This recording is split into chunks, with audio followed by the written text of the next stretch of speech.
जय हिंद साथियों, स्वागत है आप सभी का हमारे YouTube चैनल ज्ञान आरबीएल में। दोस्तों, आप सभी के लिए हम पेट की क्लासेस चला रहे हैं। पेट की, ठीक है, पेट 2025 की बहुत ही शानदार तरीके से आपको बता दें कि दोस्तों हमने इतिहास कवर कर लिया है और साथ ही इसके बाद बस एक वीडियो और आएगी, आपका आंदोलन भी समाप्त कर दूंगा। फिर उसके बाद जो आप कहेंगे उसको शुरू कर दूंगा, चाहे आप भूगोल बताइएगा, अर्थव्यवस्था बताइएगा या फिर कॉन्स्टिट्यूशन संविधान बताइएगा, सब कुछ आपका कराएंगे इसी चैनल पर। ठीक है, तो दोस्तों शुरू करते हैं। उसके पहले बता दें आपको कि मेरे साथियों देखिए, हमने पेट के लिए ये प्लेलिस्ट बना दी है, यूपी SSC पेट 2025 के नाम से प्लेलिस्ट बनाई। इस पे जाकर के अगर आप पहली बार जुड़े हैं तो देख लीजिएगा, बहुत ही शानदार तरीके से सारे वीडियो आपको लगे हुए मिल जाएंगे। इसके अलावा स्टैटिक जीके क्लासेस दी है दोस्तों, यूपी पुलिस यूपीएसआई के लिए जाकर के देख सकते हैं। करंट अफेयर आपको उत्तर प्रदेश के मिल जाएंगे, ये हमने करवाया है दोस्तों अभी हाल ही में, तो इसे भी देख सकते हैं। और भी बहुत चीज़ें दोस्तों, जाइए लिंक मिल जाएगा डिस्क्रिप्शन में। ठीक है, और दोस्तों देखिए, ये हम करवा चुके थे, शायद इतिहास करवा दिए पूरा हम दोस्तों 13 वीडियो में मात्र। ठीक है, और ये साथियों आपका जो आंदोलन है ये दोस्तों लगभग 7 से 8 वीडियो में ये भी मेरा कवर हो जाएगा। ठीक है, इसके बाद अगर आप कहते हैं तो हम भूगोल शुरू कर देंगे। ठीक है, जैसा आप कहेंगे। ठीक, और आप बता दें जिसको इनकी पीडीएफ वगैरह चाहिए वो दोस्तों आपको हमारे ज्ञान आरबीएल ऐप पर मिलेगा, पीडीएफ नोट्स के नाम से। इन 8 टॉपिक्स के पीडीएफ आपको मिलेंगे। देखिए, हमने इतिहास, आंदोलन, भूगोल, अर्थव्यवस्था, संविधान और स्टैटिक, इनके दोस्तों मतलब कि एक ही पीडीएफ मर्ज कर दिया, मतलब कि इतिहास का एक में बना दिया, आंदोलन का एक में कर दिया है, जिससे आपको निकलवाने में आसानी रहे। ठीक है, चलिए दोस्तों, तो जा करके ले सकते हैं दोस्तों। ऑफर प्राइस है अभी आप 199 रुपये दोस्तों इसका प्राइस है, मगर अभी 111 रुपये में मिल रहा है दोस्तों। तो जाइए, लाभ उठा लीजिए, ज्ञान आरबीएल ऐप को डाउनलोड करिए, लिंक नीचे डिस्क्रिप्शन बॉक्स में दिया हुआ है। ठीक है, आप कैसे जाएंगे दोस्तों, तो आप डायरेक्ट दोस्तों ज्ञान आरबीएल ऐप डाउनलोड करिए प्ले स्टोर से, और दोस्तों जैसे लॉगिन करेंगे यहाँ ई बुक्स वाला कॉलम मिलेगा, तो ई बुक्स वाले कॉलम में जाइएगा। ये देखिए, ये पहले पर ही आपको दिख जाएगा यूपी SSC पेट पीडीएफ बैच। ठीक है, 111 रुपये में। देखिए, इनको पे करके आप बाहर भी निकलवा सकते हैं सारे पीडीएफ, चाहे आपका करंट अफेयर हो 25 रुपये का, जनहित याचिका हो, कंप्यूटर की ई बुक हो यूपी SSC सभी एग्जाम्स के लिए। ठीक है, हिंदी की हो, उत्तर प्रदेश स्पेशल है दोस्तों, शानदार तरीके से स्टैटिक जीके है यूपी पुलिस यूपीएसआई के लिए अपडेटेड तरीके से, तो आप सभी को ले सकते हैं। इतिहास हो गया, भूगोल हो गया। चलिए शुरू करते हैं वीडियो को।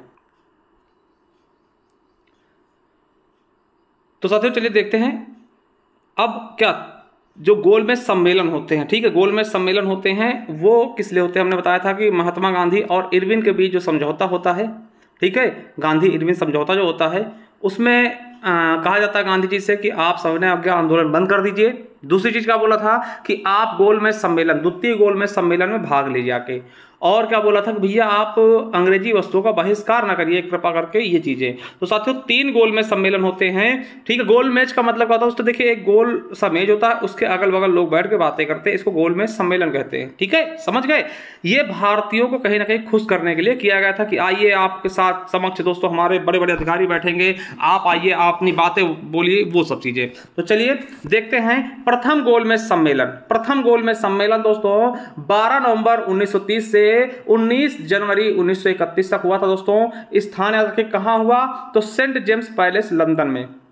यूपीएसआई पूछा गया कहां हुआ, लंदन में। उस समय इसकी अध्यक्षता किसने की, यानी कि प्रथम गोलमेज सम्मेलन की अध्यक्षता किसने की, तो ब्रिटेन के प्रधानमंत्री जो थे वर्तमान में उस समय के तात्कालिक रेमजे मैकडोनाल्ड। ठीक, मैकडोनाल्ड बर्गर वाले दोस्तों, उन्होंने क्या किया था, प्रथम गोलमेज सम्मेलन का अध्यक्षता की थी। उद्घाटन किसने किया दोस्तों, वहां के जो सम्राट थे जॉर्ज पंचम।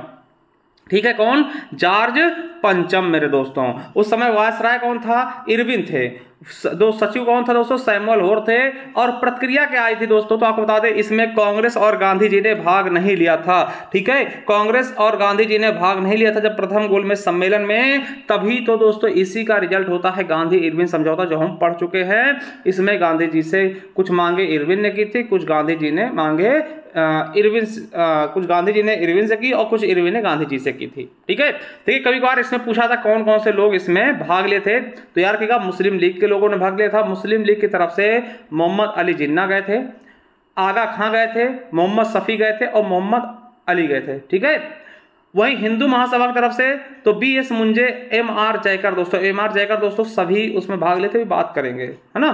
दलित वर्ग की तरफ से अंबेडकर जी गए थे, सिख समुदाय की तरफ से सरदार संपूर्ण सिंह जी गए थे, और भारतीय उदारवादी पार्टी की तरफ से तेज बहादुर सप्रू और श्रीनिवास शास्त्री जी गए थे। देखिए यहाँ पे ज्यादातर दिक्कत पूछा क्या जाएगा कि कहाँ पे हुआ था, अध्यक्ष कौन था, प्रधानमंत्री कौन थे, है ना, ये सब चीजें पूछा सकते हैं, याद रखिएगा।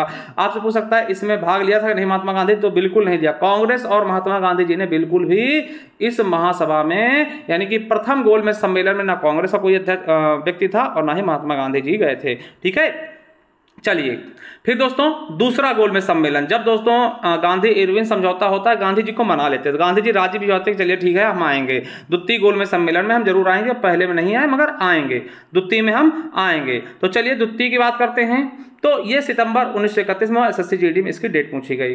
कहाँ हुआ, तो सेंट पॉल पैलेस में हुआ, वहीं दोस्तों इंग्लैंड में, और अध्यक्ष रमजे मैकडोनाल्ड थे और उद्घाटन वही सेम चीजें जॉर्ज पंचम ने किया था। और वायसराय दोस्तों इस समय बदल जाते हैं, देखिए पहले में क्या थे, इरविन थे, अब दूसरे में विलिंगटन हो गए। ठीक है, विलिंगटन हो गए। सैमुअल होर दोस्तों सचिव पहले भी थे अब भी थे। अब देखिए कौन कौन आया, तो कांग्रेस आया और महात्मा गांधी भी आते। देखिए महात्मा गांधी जी आए थे, अंबेडकर जी आए थे, मदन मोहन मालवीय जी आए, एनी बेसेंट आई थी, सरोजिनी नायडू आई थी और तेज बहादुर सप्रू, ये देखो जो प्रमुख नेता हैं वो आए थे। उनके बारे में बात कर रहा हूँ दोस्तों, फालतू लोगों के बारे में नहीं, कि और भी देखिए बहुत से लोग थे मगर जो इंपॉर्टेंट है उनके बारे में मैंने बात कर लिया। ठीक है, याद रखिएगा कि ब्रिटिश प्रधानमंत्री रामसे मैकडोनाल्ड द्वारा बनाया गया था सांप्रदायिक पुरस्कार द्वितीय गोलमेज सम्मेलन का ही मतलब परिणाम था दोस्तों। जो सांप्रदायिक पुरस्कार बनाया गया वो द्वितीय गोलमेज सम्मेलन का समझ सकते हैं रिजल्ट था। ठीक है, जैसे उसका रिजल्ट क्या था, तो इरविन गांधी समझौता था, इसका दोस्तों सांप्रदायिक पुरस्कार। ठीक है, अब देखिए यहां पर गांधी जी आए ना, तो गांधी जी को कुछ लोगों ने क्या बोला, तो विंस्टन चर्चिल ने दोस्तों इनको अर्धनग्न फकीर, देखिए ये धोती कुर्ता पहनते थे मतलब लुंगी टाइप का, तो आधे टांगे खुली रहती थी, तो इनको अर्धनग्न फकीर किसने कहा, विंस्टन चर्चिल ने। दोस्तों वेरी वेरी इंपॉर्टेंट है। और नंगा फकीर किसने कहा, तो फ्रैंक कैरो ने इन्हें नंगा फकीर कहा। कि नंगा फकीर कहां से आ गया ना, बेइज्जती कर दी। चलिए, गांधी जी भारत से राजपुताना जहाज से गए थे तथा किंग्सले हॉल में रुके थे। देखिए यहां से गांधी जी किससे गए थे, इंग्लैंड। देखिए ऐसे तो पैदल चले नहीं जाएंगे साइकिल से। ठीक है, गए किससे थे, तो राजपुताना जहाज थी उससे गए थे और इन्हें किंग्सले हॉल में रुकाया गया था, इनको ठहराया गया था, इनकी मेहमान नवाजी की गई थी। वहीं अंबेडकर जी किससे गए थे, तो मुल्तान नामक जहाज से दोस्तों ये गए थे भाग लेने। और दोस्तों इस दूसरे गोलमेज सम्मेलन में कुल 31 लोग आते हैं और इसमें भी कांग्रेस ने भाग नहीं लिया था दोस्तों, गांधी जी ने कांग्रेस भाग लिया था दोस्तों, इसमें कांग्रेस ने भी भाग लिया था, ये याद रखेंगे, कांग्रेस ने और गांधी जी ने भाग लिया था। चलिए तीसरा गोलमेज सम्मेलन दोस्तों होता है 17 नवंबर 1932 से 24 दिसंबर 1932 तक। इसके अध्यक्ष वही सेम रैमजे मैकडोनाल्ड और वायसराय वेलिंगटन। ठीक है, आपको बता दें कि चौधरी रहमत अली ने मुस्लिमों के लिए पाकिस्तान का प्रस्ताव रखा था, इसी में याद रखिएगा यूपीएससी में पूछा गया। और देखिए आपसे ऐसे ये क्वेश्चन बहुत पूछता है कि ऐसे कौन से व्यक्ति थे जिन्होंने तीनों गोलमेज सम्मेलन में भाग लिया था, तो दोस्तों ऐसे 3 व्यक्ति निकल कर आते हैं। BR Ambedkar ji, UPSSC video exam में ये पूछा गया है कि तीनों गोलमेज सम्मेलन में भाग लेने वाले कौन से भारतीय थे, तो अंबेडकर जी, तेज बहादुर सप्रू जी और MR जयकर, मुकुंद राज जयकर जी। ठीक है, तो ये लोगों को इन्होंने भाग लिया था तीनों गोलमेज सम्मेलन में। चलिए अब पूना पैक्ट देखते हैं, जिसको पूना समझौता कहते हैं, 1932 में हुआ था। ठीक है, याद रखेंगे 1932 में पूना समझौता होता है, क्यों होता है, कैसे होता है, इसके बारे में हम बात करेंगे। याद रखेंगे कि 24 सितंबर 1932 को गांधी जी व अंबेडकर के बीच दोस्तों इस पर हस्ताक्षर किए जाते हैं। पूना समझौता किससे संबंधित था, गांधी और अंबेडकर जी के बीच में। ठीक है, यूपीएससी पूछा गया, आपसे पूछेगा कि पूना समझौता कब हुआ, तो 24 सितंबर 1932 को किसके किसके बीच, गांधी जी और अंबेडकर जी के बीच। होता क्या है दोस्तों, उस समय गांधी जी पुणे की यरवदा जेल में होते हैं, तो दोस्तों याद रखिएगा गांधी जी इस समय पुणे की यरवदा जेल में होते हैं। और देखिए इसके लिए प्रयास किसने किया था, अंबेडकर और गांधी जी को मिलाने का, तो मदन मोहन मालवीय, राजेंद्र प्रसाद और राजगोपालाचारी। इसका उद्देश्य क्या था कि दलित वर्ग के प्रतिनिधित्व को बढ़ावा देना, मतलब कि दलित वर्ग के जो सीटें थी उनको बढ़ावा देना, बढ़ाना। दोस्तों याद रखना, इसका परिणाम होता है कि महात्मा गांधी जी से अंबेडकर जी बात करते हैं और इसमें SC के लिए जो 71 सीटें रिजर्व थी उसको बढ़ा करके 148 सीटें कर दी गई थी। ठीक है, चलिए पूना पैक्ट के परिणाम स्वरूप दोस्तों हरिजन सेवक संघ की स्थापना हुई थी 1932 में, ये भी SSC GD में पूछा गया था। ठीक है। चलिए अब व्यक्तिगत दोस्तों सत्याग्रह देख लेते हैं। 17 अक्टूबर 1940 को दोस्तों ये पवनार दोस्तों महाराष्ट्र पड़ता है और इसका उद्देश्य क्या था, अहिंसात्मक तरीके से देश में सामाजिक परिवर्तन लाना। और प्रथम सत्याग्रही कौन थे, विनोबा भावे दोस्तों, यूपीएसआई में पूछा गया है। विनोबा भावे ने कैसा आंदोलन किया था, सत्याग्रह व्यक्तिगत, है ना। और कौन सा आंदोलन का नाम क्या था इनके, भूदान आंदोलन, ठीक है यार रखिएगा। 18 अप्रैल 1951 में भूदान आंदोलन के तहत प्रथम दान दोस्तों केरल के पोचमपल्ली गांव में इनको मिला था, यानी भूदान आंदोलन। इन्होंने कहा था कि जो लोग इच्छुक है वो हमें भूमि का दान कर दे, जिनके पास ज्यादा भूमि है हम गरीबों में बांटेंगे, ठीक है। यूपीएसआई में पूछा गया है ये आप देखिए, इसको आप वेरी वेरी इंपॉर्टेंट कर लीजिए। आपसे पूछेगा भूदान आंदोलन किसने चलाया था, तो दोस्तों विनोबा भावे ने, ठीक है। भूदान आंदोलन में सक्रिय नेता कौन थे, जयप्रकाश नारायण भी इनके साथ में सक्रिय थे, यूपीएसआई में पूछा गया। द्वितीय सत्याग्रह दोस्तों किसने चलाया था, तो जवाहरलाल नेहरू ने इसमें दिल्ली चलो का नारा भी दिया था। चलिए अब बारदौली सत्याग्रह, बारदौली सत्याग्रह मेरे दोस्तों याद रखिएगा, ये कहां संबंधित है, गुजरात से 1928 में हो। यूपीएससी पेट में इसकी डेट भी पूछी गई है, बारदौली सत्याग्रह। आपको बता दें कि गुजरात में स्थित बारदौली के किसानों के ने सरकार द्वारा बढ़ाए गए 30% कर के विरोध में सरदार वल्लभ भाई के नेतृत्व में सत्याग्रह का आयोजन किया था। ये यूपीएसआई में यूपी पुलिस में पूछा गया 2024 में, किसके मतलब नेतृत्व में, सरदार वल्लभ भाई पटेल के नेतृत्व में। आपको बता दें सत्याग्रह की सफलता के बाद 30% बढ़ोतरी को गलत बताते हुए दोस्तों इसे घटा दिया गया, 6.03% कर दिया गया, यानी कि जो अंग्रेज दोस्तों वो कर को बढ़ा रहे थे 30%। फिर दोस्तों सरदार वल्लभ भाई पटेल जी इसके लिए आंदोलन करते हैं और उसके बाद दोस्तों अंग्रेजों को झुकना पड़ता है, वो 30% से घटाकर 6.03% कर देते हैं। और इस सफलता के बाद महिलाओं ने वल्लभ भाई पटेल को सरदार की उपाधि दी थी। ये क्वेश्चन आपके लिए मोस्ट से भी मोस्ट इंपॉर्टेंट है। सरदार की उपाधि किसने दी थी दोस्तों, बारदौली की महिलाओं ने, ठीक है। चलिए अब बात करते हैं भारत छोड़ो आंदोलन, जो कि बहुत ही इंपॉर्टेंट टॉपिक है। इसकी शुरुआत 1942 में, आपको बता दें कि 8 अगस्त 1942 को भारत छोड़ो आंदोलन की घोषणा मुंबई के ग्वालियर टैंक मैदान से की गई थी।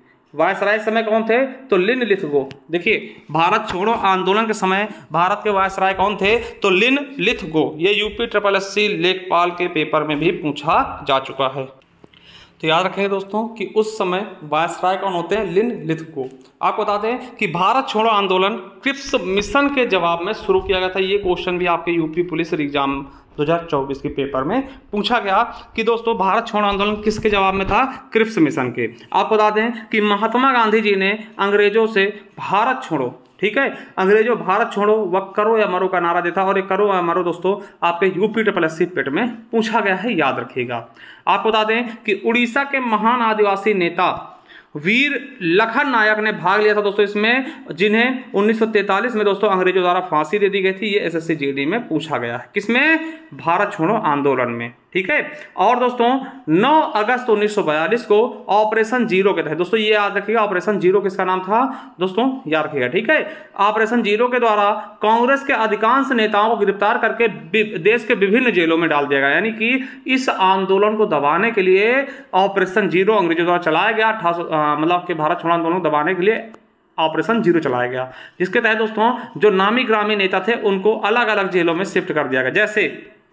जैसे मेरे दोस्तों सरोजनी नायडू, गांधी जी, सरोजनी नायडू, महादेव देसाई दोस्तों ये सचिव थे, महात्मा गांधी के निजी सचिव थे। कस्तूरबा गांधी इनकी मैडम जी महात्मा गांधी की, और इनको दोस्तों आगा खां पैलेस में बंद कर दिया गया। पैलेस में इसलिए बंद किया गया कि इनको लगे कि हमने आपके जो मेन नेता है उनको हमने जेल में नहीं डाला, पैलेस में डाला। आपको जानते हुए हैरानी होगी मेरे दोस्तों कि यहीं पर जो महादेव देसाई थे और कस्तूरबा गांधी थी, उनकी मृत्यु भी इसी में हो जाती है, इसी के दौरान, और यहीं पर इनका आत्मदाह भी किया था। तो याद रखिएगा गांधी जी के निजी सचिव महादेव देसाई व इनकी पत्नी कस्तूरबा गांधी की मृत्यु भी आगा खां पैलेस में हो जाती है। इसके अलावा नेहरू जी, गोविंद वल्लभ भाई पंत, प्रफुल्ल चंद्र घोष, पट्टाभी सीतारामैया, जेबी कृपलानी आदि को अहमदाबाद के जेल में डाल दिया गया दोस्तों, इनको अहमदाबाद के जेल में रखा गया।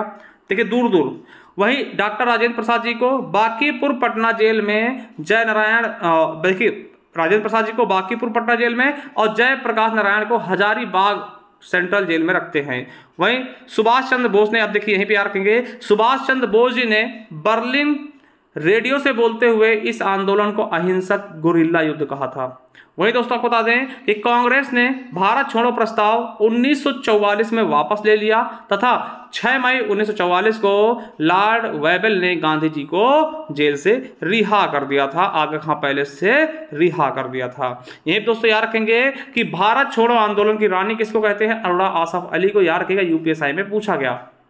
नोट करके लिख लीजिएगा कि 1942 में विंस्टन चर्चिल द्वारा गांधी जी और कांग्रेस के बीच समझौता कराने का प्रयास करने के लिए सर स्टैफोर्ड क्रिप्स को भारत भेजा गया था। यूपी ट्रिपलएससी पेट में पूछा गया क्वेश्चन है, ठीक है, स्टैफोर्ड क्रिप्स, ठीक है। चलिए अब दोस्तों एक संगठन होता है HRA, क्या HRA, इसकी स्थापना आपको याद रखना है अक्टूबर 1924 कानपुर में होती है। संस्थापक सचिंद्र सान्याल जी रहते हैं। कौन होते हैं संस्थापक? सचिंद्र सान्याल जी। आप बता दें इसके मुख्य सदस्य में से चंद्रशेखर आजाद जी को मत भूलिएगा, सचिंद्र सान्याल जी हो ही गए हैं, योगेश चटर्जी, बिस्मिल है ना, राम प्रसाद बिस्मिल जी और राजेंद्र लाहिड़ी जी। इसका उद्देश्य क्या था? उद्देश्य ये था दोस्तों कि ब्रिटिश शासन को खत्म करने के लिए सशस्त्र विद्रोह का नेतृत्व करना, यानी कि शस्त्र के बल पर ब्रिटिश शासन को मुखाल फेंकेंगे। आपको बता दें कि काकोरी कांड के पश्चात, जो काकोरी कांड होता है उसके पश्चात दोस्तों इस संगठन का अस्तित्व समाप्त होता है, इसको खत्म कर दिया जाता है, ठीक है। चलिए आपको बता दूं दोस्तों कि होता क्या है कि देखिए जब खत्म हो जाता है यानी काकोरी कांड होगा, उसके बाद खत्म करके दोस्तों उसका नाम बदल दिया था दोस्तों, दोबारा शुरू किया था देखिए HSRA, Hindustan socialist Republic party. देखिए अभी HRA था, अब दोस्तों इसका नाम बदल के SHRA कर दिया गया। कब? काकोरी कांड के बाद। काकोरी कांड अभी पढ़ेंगे हम, ठीक है, तैयार रखिएगा। इसकी स्थापना 10 सितंबर 1928 को फिरोज शाह कोटला मैदान दिल्ली में किया गया था।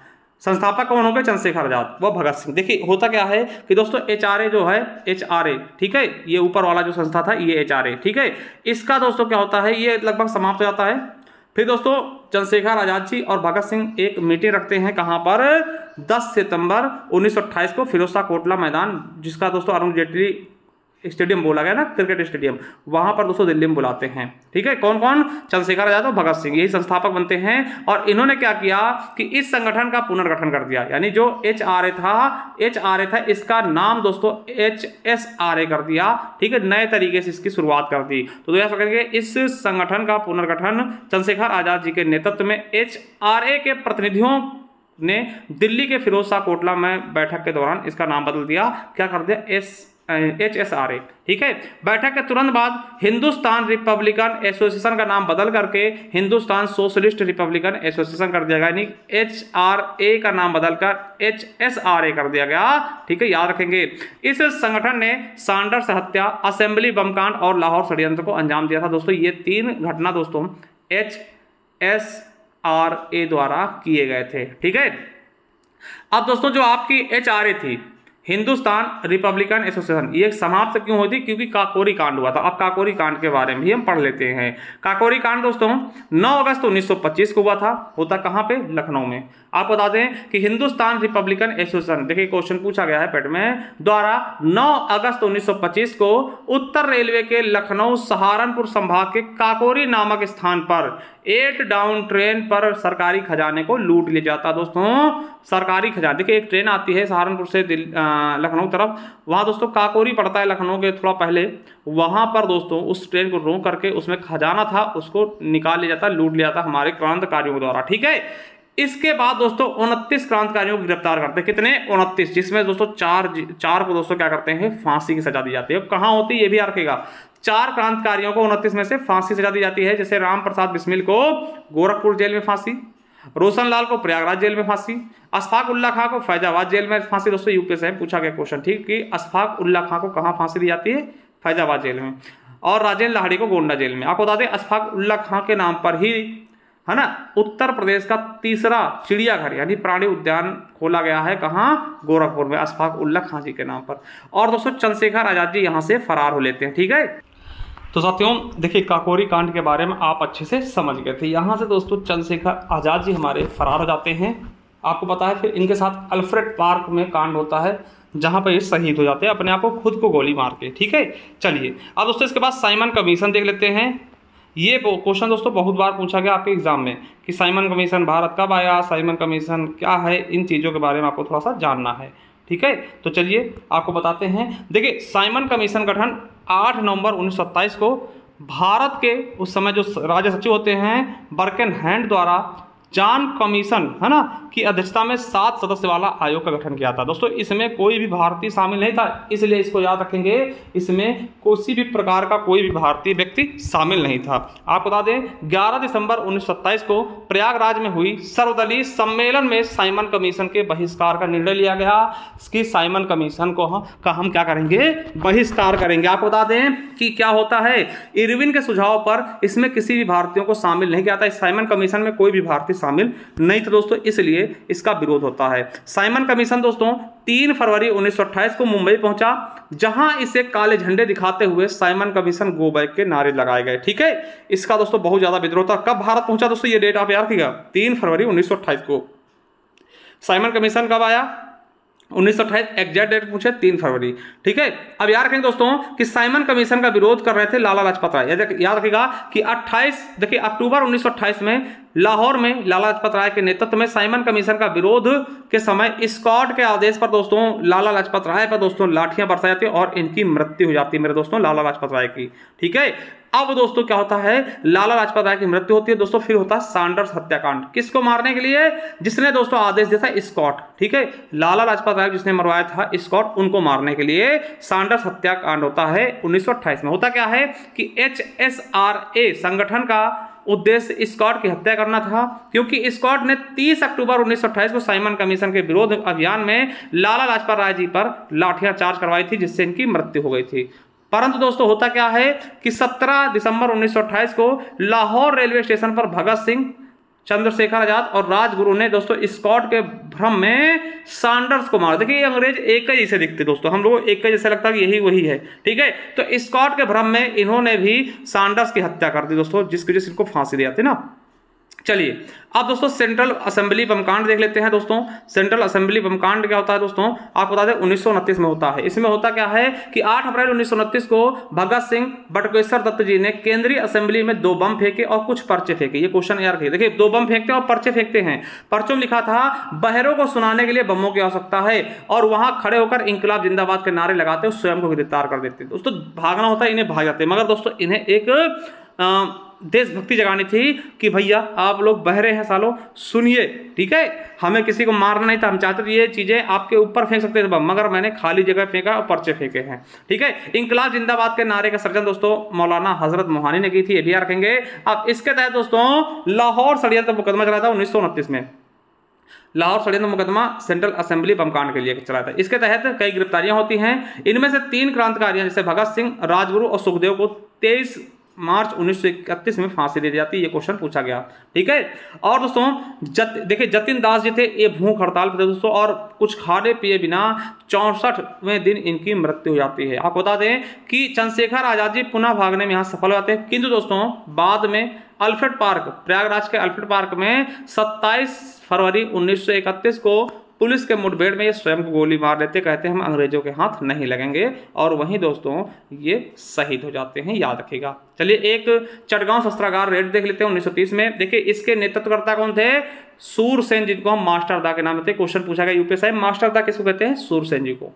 सूरसेन ने इंडियन रिपब्लिक एसोसिएशन या फिर आर्मी की स्थापना की थी। आप बता दें चटगांव शस्त्रागार में 18 अप्रैल 1930 को हमला किया तथा वंदे मातरम इंकलाब जिंदाबाद के नारों के साथ तिरंगा लहराते हुए दोस्तों उसे लूट लिया। 16 फरवरी 1933 को सूरसेन जी को गिरफ्तार करते हैं, और 12 जनवरी 1934 को मेरे दोस्तों क्या होता है, इनको फांसी दे दी जाती है। ये चीज भी याद कर लेंगे। ठीक है, चलिए दोस्तों आई होप साथियों आपको समझ में होगा बहुत ही शानदार तरीके से। दोस्तों अगर आप चाहते हैं पढ़ना, दोस्तों जाइए हमारे प्लेलिस्ट में, वहां मिल जाएगा पेट 2025 के नाम से हमने प्लेलिस्ट ही बनाई है, जाकर के देख सकते हैं, स्ट्रैटेजी का पढ़ सकते हैं। और जिनको दोस्तों इसकी पीडीएफ बैच चाहिए दोस्तों, जाकर के हमारे ज्ञान आरबीएल ऐप पर, इसका लिंक नीचे दिया हुआ है, वहां जाकर के दोस्तों जाइएगा आप। ये देखिए इस तरीके से आप इसको ले सकते हैं, परचेज कर सकते हैं। और दोस्तों हमारा टेलीग्राम चैनल ज्ञान आरबीएल ऑफिशियल ज्वाइन कर सकते हैं। चलिए थैंक यू, धन्यवाद, मिलते हैं नेक्स्ट वीडियो, तब तक ले जय हिंद, जय भारत।